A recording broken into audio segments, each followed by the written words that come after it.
Chapter 32. Two Stubborn People. Rosemary West, on her way home from a music lesson at Ingleside, turned aside to the hidden spring in Rainbow Valley. She had not been there all summer. The beautiful little spot had no longer any allurement for her. The spirit of her young lover never came to the tryst now, and the memories connected with John Meredith were too painful and poignant. But she had happened to glance backward up the valley, and had seen Norman Douglas vaulting as airily as a stripling over the old stone dike of the Bailey garden, and thought he was on his way up the hill. If he overtook her, she would have to walk home with him, and she was not going to do that. So she slipped at once behind the maples of the spring, hoping he had not seen her, and would pass on. But Norman had seen her, and, what was more, was in pursuit of her. He had been wanting for some time to have a talk with Rosemary, but she had always, so it seemed, avoided him. Rosemary had never, at any time, liked Norman Douglas very well. His bluster, his temper, his noisy hilarity had always antagonized her. Long ago she had often wondered how Ellen could possibly be attracted to him. Norman Douglas was perfectly aware of her dislike, and he chuckled over it. It never worried Norman if people did not like him. It did not even make him dislike them in return, for he took it as a kind of extorted compliment. He thought Rosemary a fine girl, and he meant to be an excellent, generous brother-in-law to her. But before he could be her brother-in-law, he had to have a talk with her. So, having seen her leaving Ingleside as he stood in the doorway of a Glen store, he had straightway plunged into the valley to overtake her. Rosemary was sitting pensively on the maple seat where John Meredith had been sitting on that evening nearly a year ago. The tiny spring shimmered and dimpled under its fringe of ferns. Ruby-red gleams of sunset fell through the arching boughs. A tall clump of perfect asters grew at her side. The little spot was as dreamy and witching and evasive as any retreat of fairies and dryads in ancient forests. Into it Norman Douglas bounced, scattering and annihilating its charm in a moment. His personality seemed to swallow the place up. There was simply nothing there but Norman Douglas, big, red-bearded, complacent. "Good evening," said Rosemary coldly, standing up. "Evening, girl. Sit down again, sit down again. I want to have a talk with you. Bless the girl, what's she looking at me like that for? I don't want to eat you. I've had my supper. Sit down and be civil." "I can hear what you have to say quite as well here," said Rosemary. "So you can, girl, if you use your ears. I only wanted you to be comfortable. You look so derned uncomfortable standing there. Well, I'll sit anyway." Norman, accordingly, sat down in the very place John Meredith had once sat. The contrast was so ludicrous that Rosemary was afraid she would go off into a peal of hysterical laughter over it. Norman cast his hat aside, placed his huge red hands on his knees, and looked up at her with his eyes a-twinkle. "Come, girl, don't be so stiff," he said ingratiatingly. When he liked, he could be very ingratiating. "Let's have a reasonable, sensible, friendly chat. There's something I want to ask you. Ellen says she won't, so it's up to me to do it." Rosemary looked down at the spring, which seemed to have shrunk to the size of a dewdrop. Norman gazed at her in despair. "Durn it all, you might help a fellow out a bit," he burst forth. "What is it you want me to help you say?" asked Rosemary scornfully. "You know as well as I do, girl. Don't be putting on your tragedy airs. No wonder Ellen was scared to ask you. Look here, girl. Ellen and I want to marry each other. That's plain English, isn't it? Got that? And Ellen says she can't unless you give her back some tomfool promise she made. Come now, will you do it? Will you do it?" "Yes," said Rosemary. Norman bounced up and seized her reluctant hand. "Good! I knew you would. I told Ellen you would. I knew it would only take a minute. Now, girl, you go home and tell Ellen, and we'll have a wedding in a fortnight, and you'll come and live with us. We shan't leave you to roost on that hilltop like a lonely crow, don't you worry. I know you hate me, but Lord, it'll be great fun living with someone that hates me. Life will have some spice in it after this. Ellen will roast me, and you'll freeze me. I won't have a dull moment." Rosemary did not condescend to tell him that nothing would ever induce her to live in his house.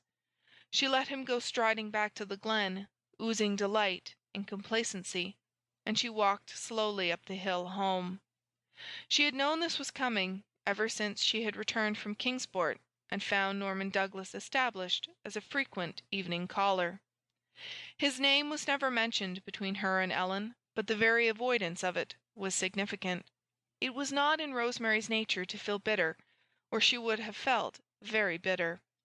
She was coldly civil to Norman, and she made no difference in any way with Ellen.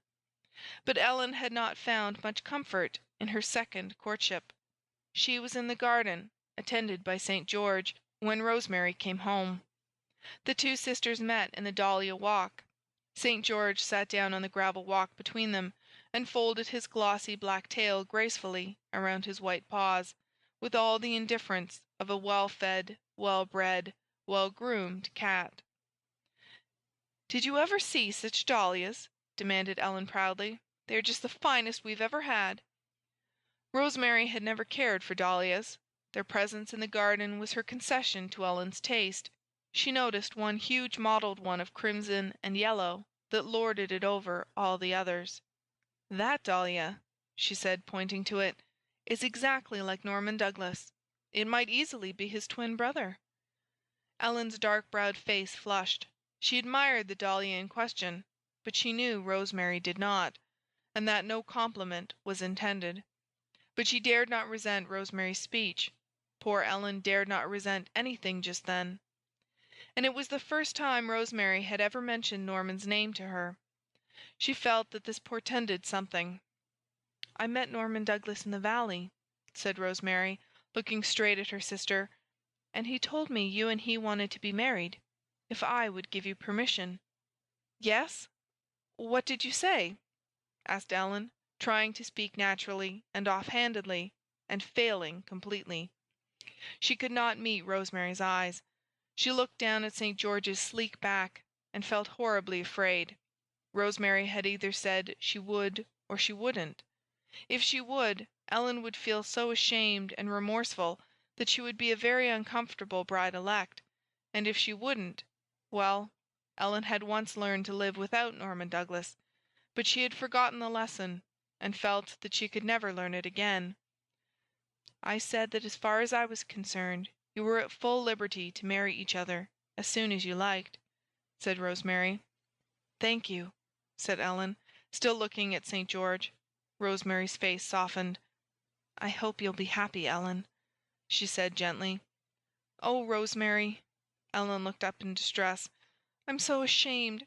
I don't deserve it, after all I said to you."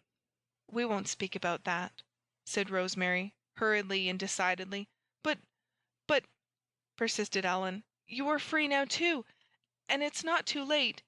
John Meredith—" "Ellen West!" Rosemary had a little spark of temper under all her sweetness, and it flashed forth now in her blue eyes. "Have you quite lost your senses in every respect? Do you suppose for an instant that I am going to go to John Meredith and say meekly, 'Please, sir, I've changed my mind, and please, sir, I hope you haven't changed yours'? Is that what you want me to do? No, no, but a little encouragement, he would come back. Never. He despises me, and rightly. No more of this, Ellen. I bear you no grudge. Marry whom you like, but no meddling in my affairs." "Then you must come and live with me," said Ellen.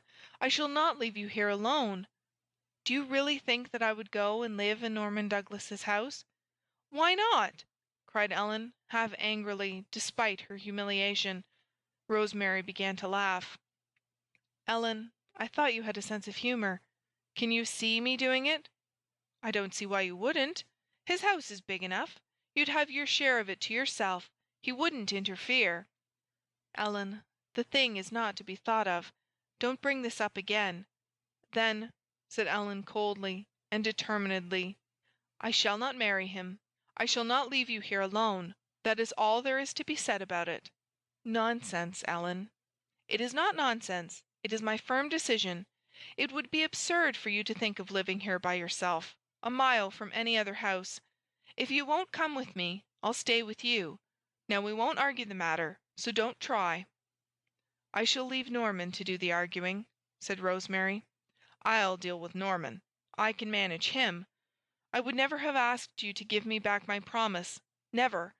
But I had to tell Norman why I couldn't marry him, and he said he would ask you. I couldn't prevent him. You need not suppose you are the only person in the world who possesses self-respect. I never dreamed of marrying and leaving you here alone, and you'll find I can be as determined as yourself." Rosemary turned away and went into the house, with a shrug of her shoulders. Ellen looked down at St. George, who had never blinked an eyelash or stirred a whisker during the whole interview. "St. George, this world would be a dull place without the men, I'll admit, but I'm almost tempted to wish there wasn't one of 'em in it. Look at the trouble and bother they've made right here, George. Torn our happy old life completely up by the roots, Saint. John Meredith began it, and Norman Douglas has finished it. And now both of them have to go into limbo. Norman is the only man I ever met who agrees with me that the Kaiser of Germany is the most dangerous creature alive on this earth, and I can't marry this sensible person because my sister is stubborn and I'm stubborner. Mark my words, St. George, the minister would come back if she raised her little finger, but she won't, George. She'll never do it. She won't even crook it, and I don't dare meddle, Saint. I won't sulk, George. Rosemary didn't sulk, so I'm determined I won't either, Saint. Norman will tear up the turf, but the long and short of it is, St. George, that all of us old fools must just stop thinking of marrying. Well, well, despair is a free man, hope is a slave, Saint. So now come into the house, George, and I'll solace you with a saucerful of cream. Then there will be one happy and contented creature on this hill at least."